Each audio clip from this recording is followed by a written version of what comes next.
Chers internautateurs et internautatrices, bienvenue dans cette TrickTrack TV, somme toute post-apocalyptique, car j'ai dans les mains un jeu qui répond au nom de Gear World The Borderland. Et c'est un jeu estampillé Edge FFG, c'est pour ça que nous avons la joie subtile de recevoir Monsieur Nico, qui représente Edge. Subtil, ouais, j'ai la joie subtile ce matin. Comment vas-tu bien, Nico? Ça va très bien. Jolie chemise, ma foi. Ouais, oui. C'est ta fille qui a fait un dessin dessus ou...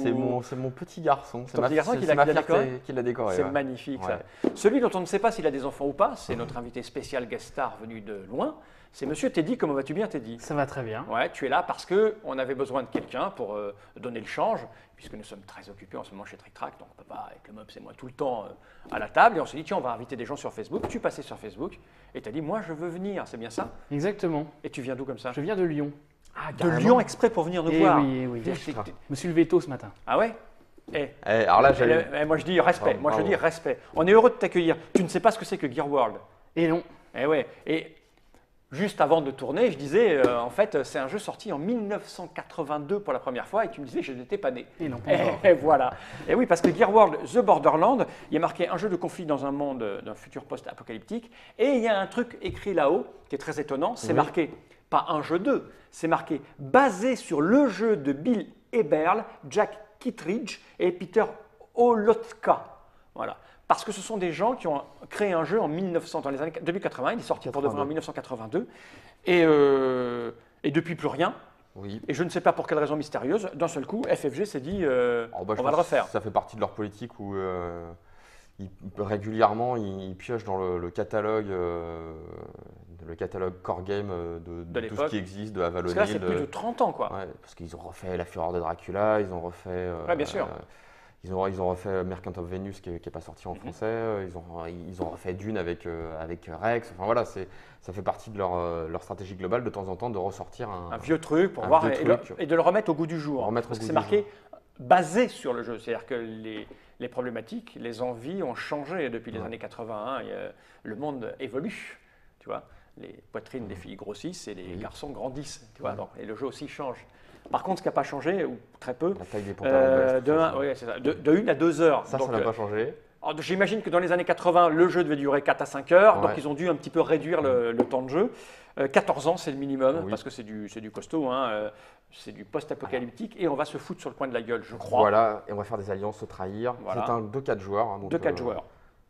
C'est du jeu à l'américaine, quoi. Hein. Tu es pratiquant de jeu à l'américaine? Oui, oui, oui. Il y a des ressources quand même. Oui, il y a des ressources, il y a des échanges commerciaux. C'est dans ton excellent article que j'ai apprécié. Tu as mis un extrait où Bruno Fenuti disait c'est le chaînon manquant entre Catan et je ne sais plus quel jeu. Oui, c'est ça. Pour lui, c'est un jeu exceptionnel qui effectivement relie plusieurs styles et catégories de jeux, le jeu de fight, le jeu de ressources, etc. Écoute, on va aborder ça un petit peu plus en finesse. Tu as étalé tout le matériel, la boîte est vide, alors je vous la montre quand même, c'est bon, c'est du Edge classique, un cartonnage au fond pour bien caler tout ça. Hein. Il y a un petit peu de figurines. Combien ça coûte? Ça coûte 49,95. Wow. Classique chez FFG Edge. Edge s'est occupé juste de la traduction, hein. C'est bien ça, ils sont responsables de rien d'autre que de la mise en ligne et de la version française. La mise en français, voilà. Je pose la boîte par devant moi juste là, on va regarder les règles. Alors je vous préviens, 1980, c'est une époque où les gens aimaient lire. Oui. Donc on faisait des grosses règles bien épaisses, avec du background, donc on raconte des histoires dedans. Là, il n'y a pas tant de background que là, où je trouve qu'elles sont super héritières des années 80. C'est qu'il y a un souci du détail et de la précision qu'on trouve dans les wargames avec un langage très austère. D'accord, ah ouais. Donc les règles sont très austères, je le dis, les règles sont très austères. Et le jeu n'est pas super compliqué, mais il y a 24 pages de règles pour des fois expliquer des trucs super simples.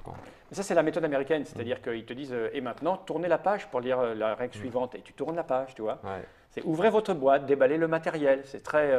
C'est très typique des FFG, je trouve. Ah, ça, c'est américain, tu vois. C'est qu'il faut écrire sur le café, attention, c'est chaud. Pour pas que si tu te brûles. Mais là, il y a des vraies phases de jeu qui ne sont pas compliquées en elles-mêmes, mais qui sont décrites de façon très pointue. Vraiment à la manière d'un wargame, je dirais. Ou quand on lisait à l'époque, les points de règle 1, point de règle 1.1, 1.1, point A. D'accord, au cas où il se passe ça. Donc il y a des crédits absolument énormes. Les Américains maintenant, ils font comme dans le cinéma, c'est des super productions, là ils sont 14. Concepteur exécutif, le fameux monsieur Corey Konitska. Tu vois, il supervise tous les projets.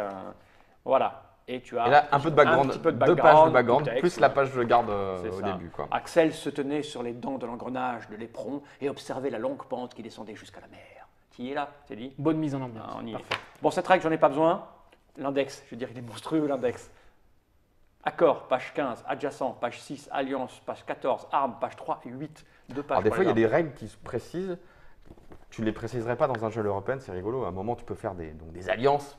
Et donc, il y a un petit paragraphe pour t'expliquer les accords contraignants et non contraignants. Donc, les accords non contraignants, c'est juste du domaine de la diplomatie. Tiens, on va faire ça, ok. Mais tu ne l'as pas fait. Ouais. C'est non contraint. Je ne suis pas contraint. C'est ça. Et puis, il y a les accords contraignants où, là, quand tu t'engages à échanger, tu ne peux pas dire au dernier moment j'ai reçu ton argent, je ne te donne rien. Alors, donc, ils le mettent bien parce que, je sais pas, les joueurs peuvent peut-être s'entretuer. Sans doute aux États-Unis pour rien, tu sais. Écoute, Nico, j'ai envie de dire, et Teddy avec moi, parce que lui, il ne sait pas du tout avec qui il y a question. Comment cela fonctionne-t-il donc Dernière chose, à l'origine, on va reparler du look quand même.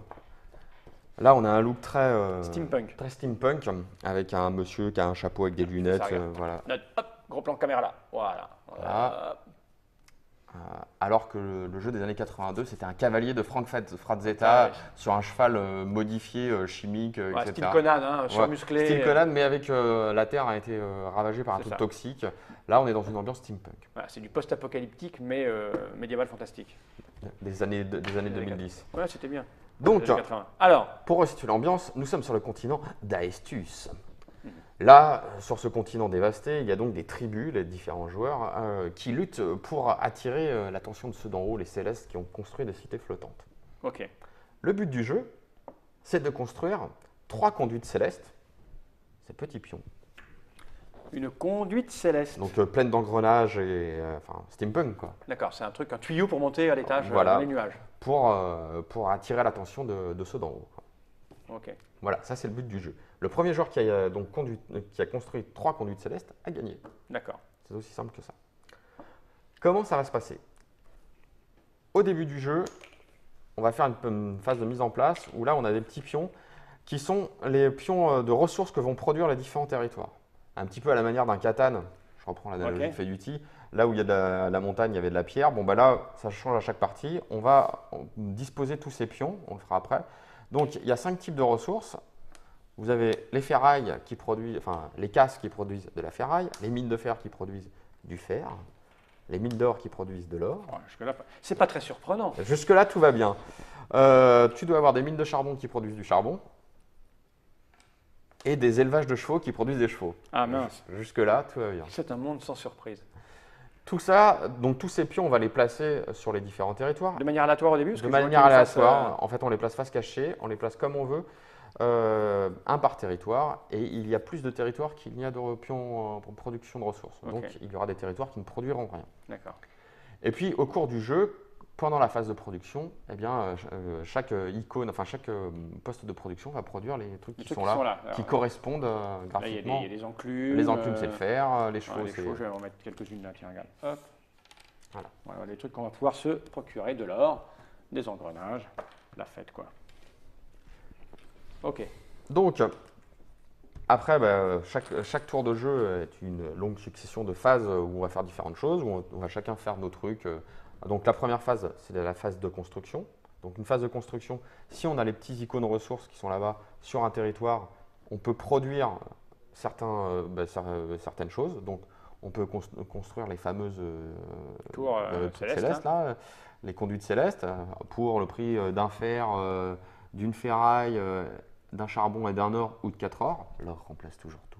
D'accord. Mais tu peux construire aussi des armes qui vont te permettre de faire la guerre. Une ferraille et du charbon. Une ferraille et du charbon, un fer et du charbon. Ouais. Tu peux construire des bateaux pour 4 ors ou 4 ferrailles, pour le coup. Alors les bateaux, tu as les bateaux qui permettent d'aller sur la grande mer. Et puis, tu peux construire des barges qui permettent d'aller sur les fleuves. Ok, c'est pas la même chose. C'est pas la même chose. Il y a une seule alternative, c'est-à-dire qu'on ne peut pas utiliser 2 ors, admettons, et puis il manque une ferraille. Non, donc, voilà, c'est soit l'un, soit l'autre. Le coup, là. Oui, tu peux construire des ponts, les ponts qui permettent de relier les îles au continent. D'accord. Donc tous ces pions qu'on peut construire, on les trouve ici. Donc ça, je vais te les montrer. Des armes, les barges. Les 3 là, c'est des points de victoire, c'est quoi? C'est des points de force en combat. Ah d'accord.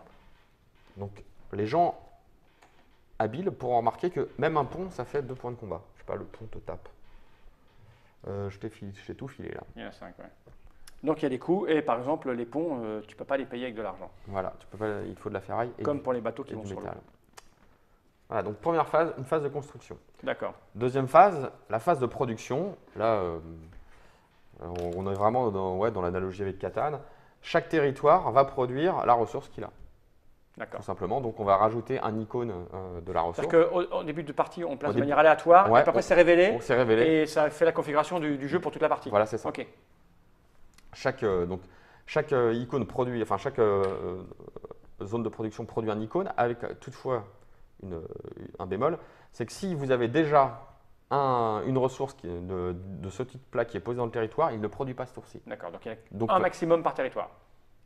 Un maximum s'il y a déjà un truc produit. Mais après, tu vas pouvoir ramener d'autres choses. Ah, d'accord. Ok. L'idée, en fait, l'idée du jeu, c'est d'emmener les ressources à l'endroit où tu veux construire, parce que quand tu veux construire, il faut que tu prennes les ressources sur le territoire. Ok. Voilà. Ensuite, une fois qu'on a fait ça, on a une phase de commerce. Donc là, avec ces histoires d'accords contraignants, c'est-à-dire qu'on va négocier. Pour négocier des trucs, il suffit que nos troupes, parce que là, c'est des petits, c'est pas des vraies troupes, c'est des icônes de contrôle en fait. Hein. Ça va. Ouais, voilà. Il y a 4 couleurs, on en a sorti que 3 forcément, ce qu'on est. Donc, il suffit qu'on soit adjacent sur un territoire et puis on peut se parler autour de la table pour dire, bah, disons, tu m'échangeras bien 2 heures contre un charbon ou contre 3 charbons. On négocie, on se met d'accord. Le truc qui est important, c'est que l'adjacence entre les deux joueurs, c'est juste pour dire on peut se parler. Par contre, une fois qu'on a fait l'accord, on peut aller chercher les ressources qu'on a mis dans l'échange n'importe où sur le bateau de jeu. D'accord. Enfin, n'importe où je contrôle. Chez soi. Donc, si par exemple je suis à Roche Grise et toi à Eau Grise, on négocie des trucs et qu'on négocie de l'or, bah, je peux aller prendre l'or de eau propre qui est là si je l'ai. C'est chez toi. Ok. Et ça, c'est déjà un premier moyen de redispatcher les ressources parce que les ressources qu'on va s'échanger, ensuite on les redispatche où on veut sur les territoires qu'on a. D'accord. Voilà. Ensuite, cette phase de commerce, nous avons une phase de transport. C'est la phase un petit peu qui est vraiment héritière des années 80, je trouve. Donc, on peut déplacer, faire une seule action de transport. Les actions de transport, on va donc utiliser soit nos bateaux, soit nos barges, soit nos chevaux. Alors, les chevaux qui sont une ressource, tu vois. Le transport se fait avec ces choses. Donc, c'est là que j'imagine dans la règle des années 80, il y avait des 1.1, enfin 1.2, etc. Ouais. Puisque l'action de transport, en fait, c'est très intuitif. C'est qu'avec ton truc qui peut transporter, tu peux aller charger un nombre de déplacements. Donc, le cheval, c'est 2. La barge, c'est 8, mais sur le fleuve. Sur le fleuve. Tu t'arrêtes là. Et le bateau, c'est 10, mais sur la mer.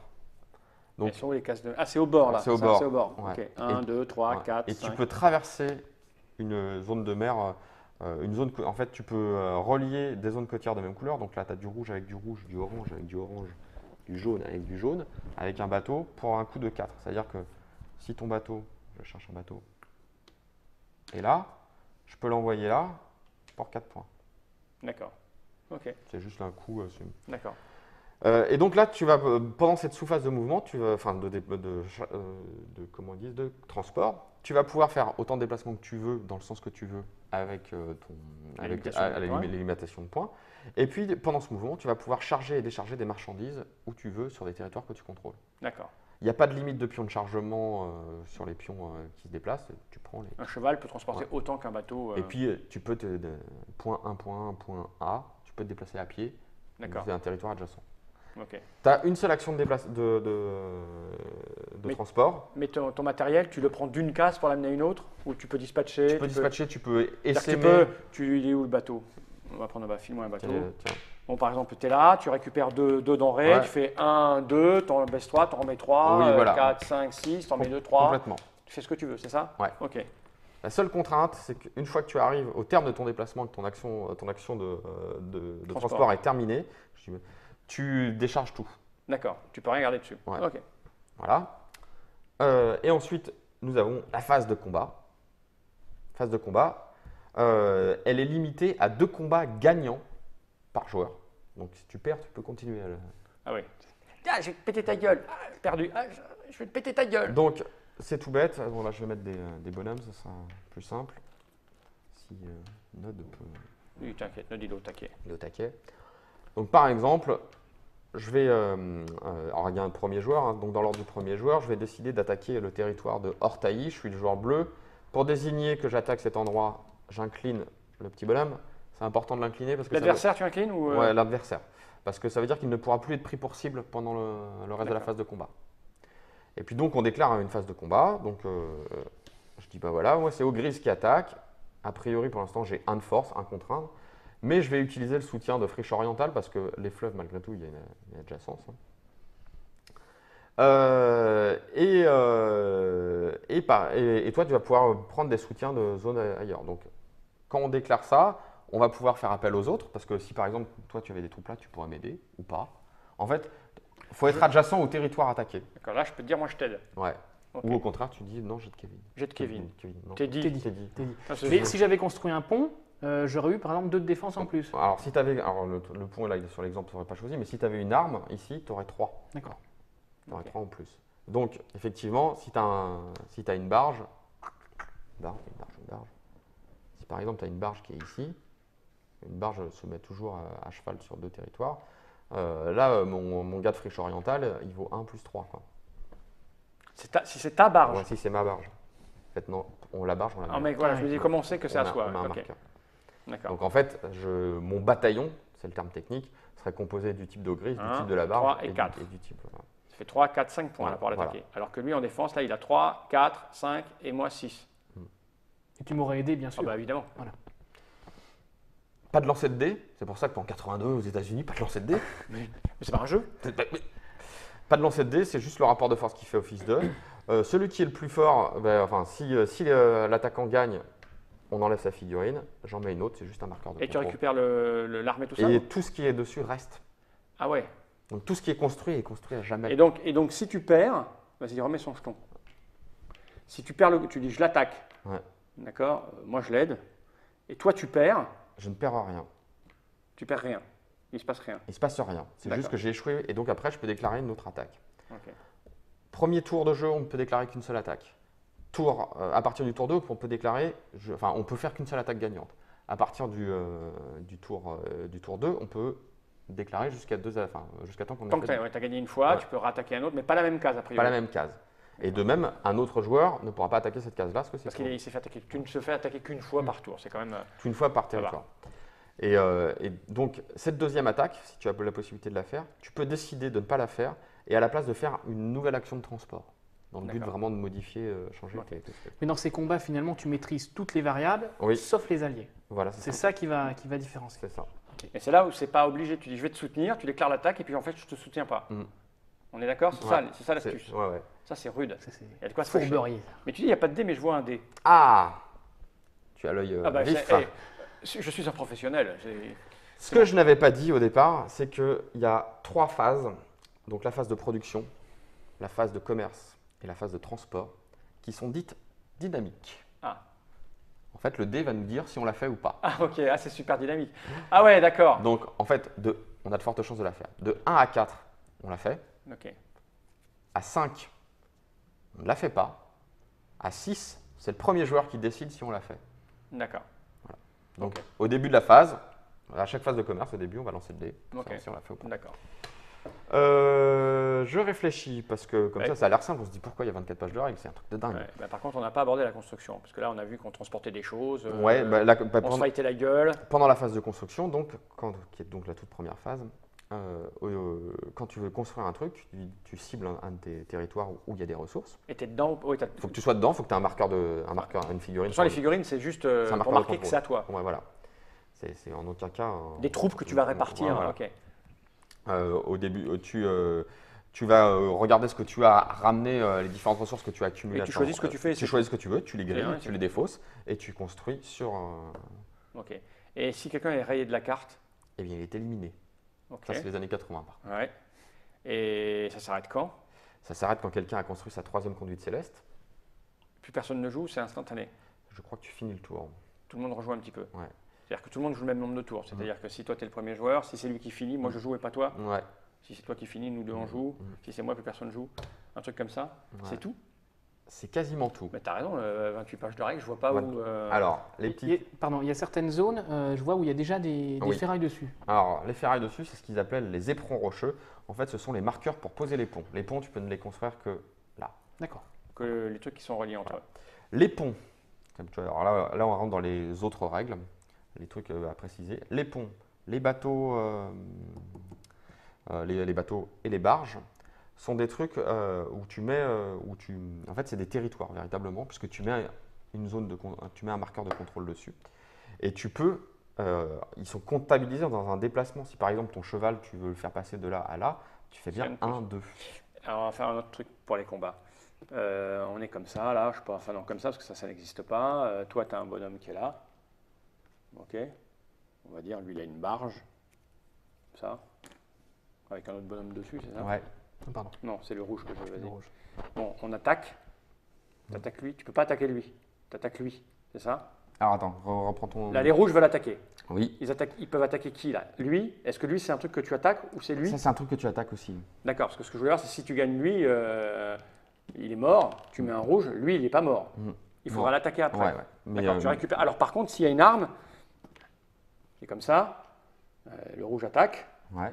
En fait, dans les faits, tu amènerais ton bateau comme ça, la pointe vers genre.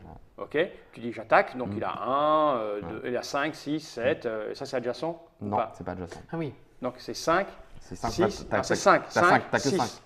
5. Non, parce que là, c'est pas adjacent dans les faits. Et il y a la mer, c'est pas adjacent. Et lui, il n'est pas adjacent avec le pont? Non. Là, en fait, les deux rouges sont adjacents au pont. D'accord, ok. Bon, on verra quand on fera la partie ce qui se passe et tous les cas qui ont leur. Et donc, l'autre truc un peu compliqué, qui est un peu. T'as un petit bonhomme là.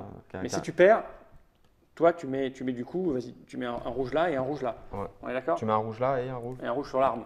Mais l'arme, elle est à toi. Elle est à celui qui est dans le territoire. Ouais. Ok. Dans les combats, il y a un truc un peu spécifique qui s'appelle les fers de lance. Donc, quand tu déclares tes attaquants, seulement l'attaquant, tu peux dire j'envoie un fer de lance. Donc, un fer de lance, en fait, c'est un véhicule, enfin, c'est un développement, un jeton, une arme, etc. Que tu peux, en un mouvement légal, amener jusqu'à la zone de combat. C'est clair ou c'est pas clair? Ouais. Par exemple, reprenons notre exemple ici. On dit que tu es dans cette situation-là, tu es rouge là, et puis là tu dis l'éperon attaque le débarcadère de Simon. Ouais. Bon.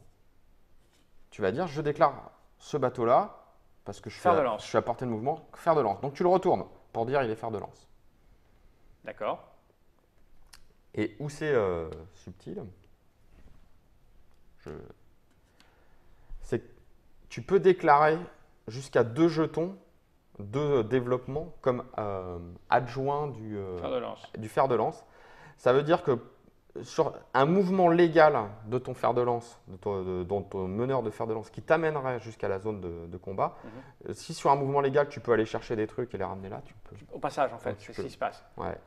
Et là, le mouvement légal, c'est 10. 10 pour un bateau. C'est-à-dire qu'il pourrait être ici. Non, il faut être sur du rouge. Ouais, là il te faut 4 points pour arriver là. C'est sur du rouge. Tu pourrais être là parce que tu ferais 1 point pour aller là, 4 points pour aller là.